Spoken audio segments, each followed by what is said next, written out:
Um estranho com roupas coloridas e flauta de prata salva uma cidade de ratos. Quando a cidade o engana, ele rouba crianças e some nas colinas sem retornar. Embora pareça história de acampamento, o povo de Hamelin afirma que aconteceu. As perguntas são: o que ocorreu e se o verdadeiro flautista era assustador? Antes de começar, inscreva-se no canal Weird History. Depois disso, por favor, deixe um comentário e nos diga sobre quais outras histórias assustadoras você gostaria de ouvir. Beleza, vamos seguir a música.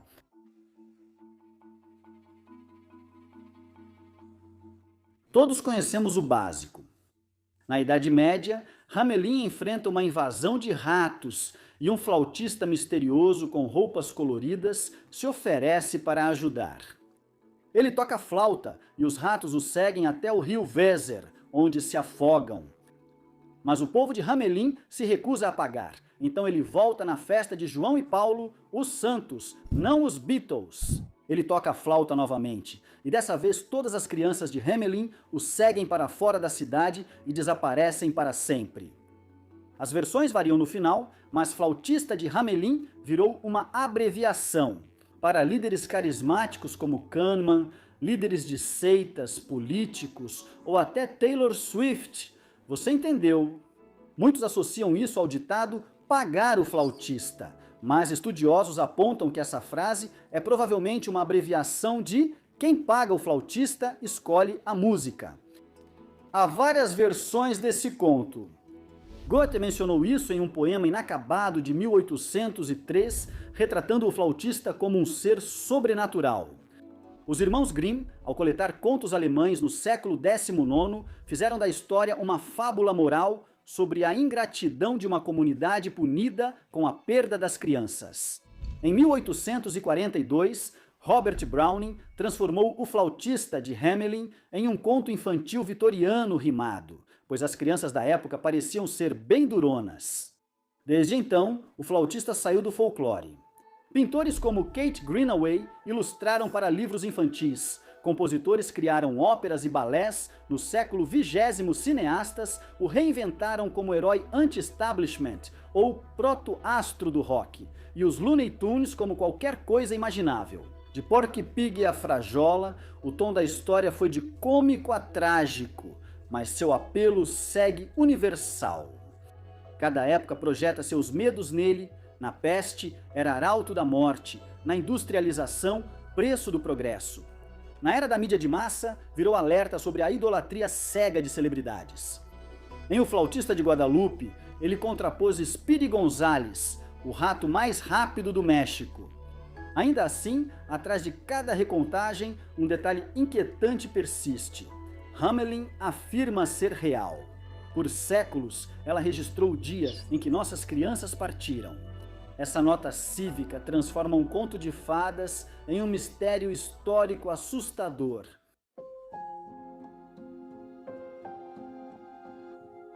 Se você entrasse na igreja paroquial de Hamelin por volta de 1300, talvez visse um vitral com uma figura colorida guiando crianças de branco.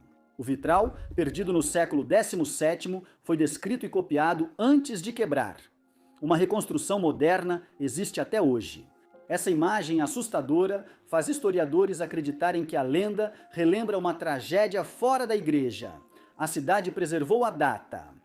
Uma anotação de 1384 nos registros da cidade de Hamelin conta solenemente o tempo a partir da catástrofe.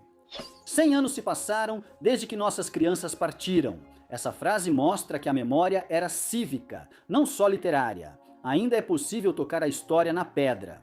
Um fragmento de um portão da cidade, construído em 1556, menciona o desaparecimento.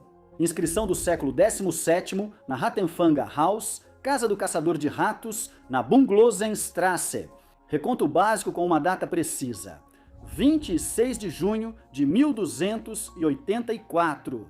Moradores dizem que a rua se chama Rua Sem Tambores porque música e dança foram proibidas lá depois. É como uma versão medieval de Footloose.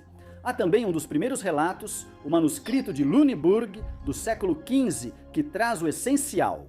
Um jovem elegante toca flauta de prata. 130 crianças o seguem pelo portão leste até Calvéria, ou, em algumas versões, Koppenberg. E elas desaparecem. Não há ratos visíveis. Essa ausência é relevante, pois o caçador de ratos só é citado em 1500, 3 séculos depois do evento. Antes, as fontes focavam só no sumiço das crianças. Se o flautista de Hamelin não caçava ratos, quem ele era?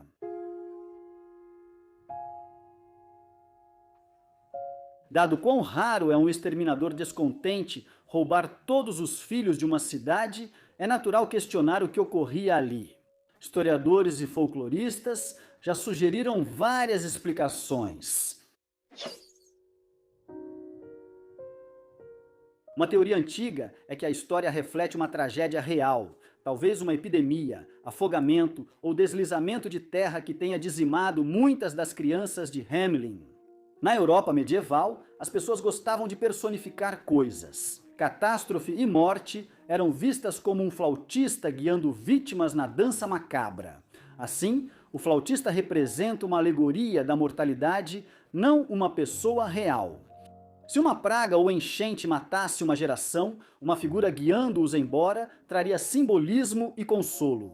Características geológicas locais indicam que colapsos subterrâneos perto do Weser podem ter causado afogamentos ou aprisionamentos súbitos. Entre os séculos XIII e XVI, a Europa presenciou surtos de dança coletiva, conhecidos como coreomania ou dança de São Vito. Em 1237, um grupo de crianças teria dançado de Erfurt até Arnstadt, até desmaiar. Em 1518, em Estrasburgo, centenas dançaram incontrolavelmente por dias. O flautista pode homenagear esses episódios. Cronistas dessas manias relataram roupas coloridas, exaustão e procissões a santuários por alívio, ecoando a imagem de Hamelin em cor, ritmo e transe. Outra teoria liga o evento a pregadores itinerantes do início do século XIII que reuniam crianças cruzadas. Jovens acreditavam que poderiam recuperar a Terra Santa de forma pacífica, mas não conseguiram. A Cruzada das Crianças de 1212 terminou em desastre, com muitos mortos ou vendidos como escravos. Se um fanático carismático passou por Hamelin anos depois, prometendo salvação ou glória, os pais poderiam narrar isso como um encantamento. A flauta seria um charme retórico, a música da persuasão, lembrada como melodia literal. Outra interpretação diz que o flautista era traficante que levou os jovens de Hamelin para mercados distantes. Recrutadores e comerciantes medievais às vezes atraíam ou coagiam trabalhadores com falsas promessas. Naquela época, devido às dificuldades, vender ou colocar crianças em servidão não era incomum. Uma comunidade pode amenizar o escândalo retratando o culpado como algo sobrenatural. É sombrio, mas lembra outros contos moralizantes em que o pecado de uma cidade traz retribuição assombrada.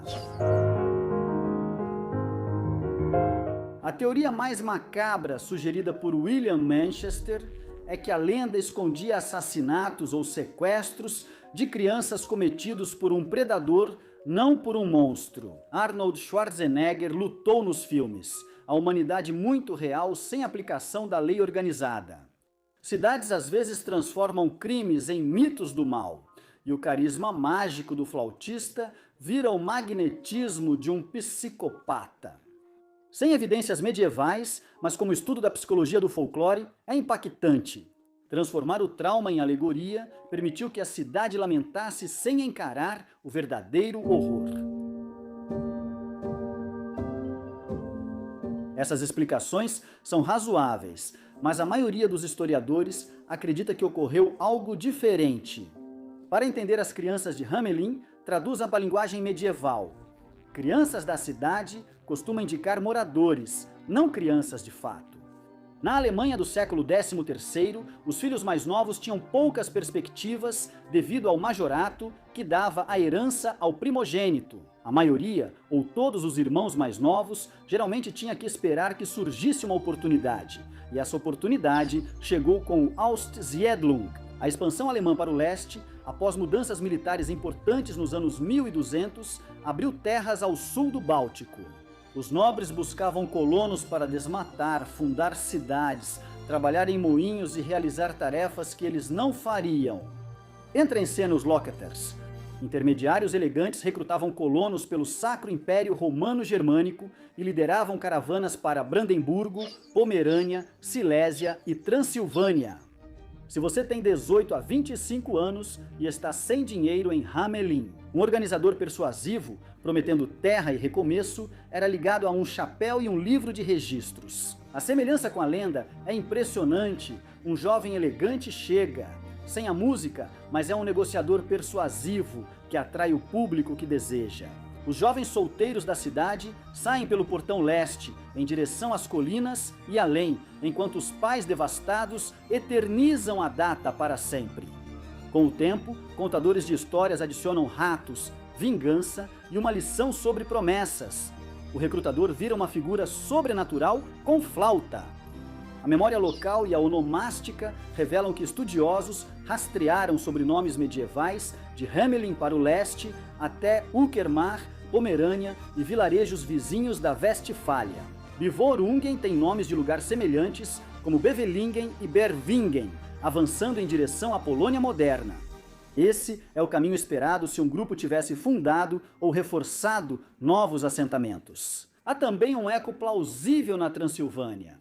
Desde o século XII, colonos alemães, os saxões da Transilvânia fundaram cidades na atual Romênia. Depois, o folclore disse que as crianças perdidas de Hamelin surgiram ali por cavernas, uma versão romântica que indica uma migração real. Isso também conecta a história à assustadora Transilvânia.